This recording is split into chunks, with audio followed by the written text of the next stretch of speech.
ઝઘડિયાના લાફાકાંડમાં આપના આગેવાન રજની વસાવાને હાઈકોર્ટમાંથી જામીન મળતા તેઓ જેલમાંથી બહાર આવ્યા હતા. દરમિયાન પરિવારજનો અને સમર્થકોએ તેમનું સ્વાગત કર્યું. ભરૂચના ઝઘડિયામાં આવેલી મેટ્રોપોલિટન એક્ઝિકેમ કંપનીમાં થયેલા લાફાકાંડ મામલે આમ આદમી પાર્ટીના આગેવાન અને જિલ્લા પંચાયત સભ્ય રજની વસાવાને ગુજરાત હાઈકોર્ટે જામીન મંજૂર કર્યા છે. આશરે 45 દિવસથી જેલમાં રહેલા રજની વસાવા જામીન મળ્યા બાદ જેલની બહાર આવ્યા હતા. રજની વસાવા જેલમાંથી બહાર આવતા પરિવારજનો અને આપના સમર્થકોએ તેમનું હાર પહેરાવીને ઉષ્માભેર સ્વાગત કર્યું હતું. રજની વસાવાને હાઈકોર્ટમાંથી જામીન મળતા તેમના પરિવારજનો અને સમર્થકોએ રાહતનો શ્વાસ લીધો હતો.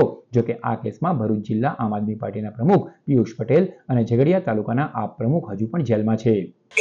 મૃતકના પરિવારને જે ન્યાય માટે અમારી જે લડત ચાલુ કરવામાં આવી હતી, અમારે ચૈતરભાઈ વસાવા સાહેબ, પિયુષભાઈ પટેલ, સર્જનભાઈ વસાવા અને બીજા અન્ય અમારા સાથીઓ સાથે જે અમે ન્યાય માટે ગયા હતા. પરિવારને અમે એમનો પુત્ર પાછો નથી આપી શક્યા, પણ એમને ન્યાય અપાવવા માટે અમે એમનો સાથ પૂરેપૂરો આપ્યો હતો. એના લીધે આજે અમારે 45 દિવસથી વધુ જેલ આજે કાપવી પડી છે. એટલે આવનારા સમયમાં પણ અમે એટલી ખાતરી આપીએ કે જ્યારે પણ જે પણ લોકોને ન્યાય માટે જ્યાં પણ જરૂર પડશે, અમે અને અમારો પરિવાર ચૈતરભાઈ વસાવા સાહેબ અને ચૈતરભાઈ વસાવા સાહેબનો પરિવાર અને આમ આદમી પાર્ટીનો પરિવાર સમગ્ર લોકોની સેવા માટે હાજર રહેશે.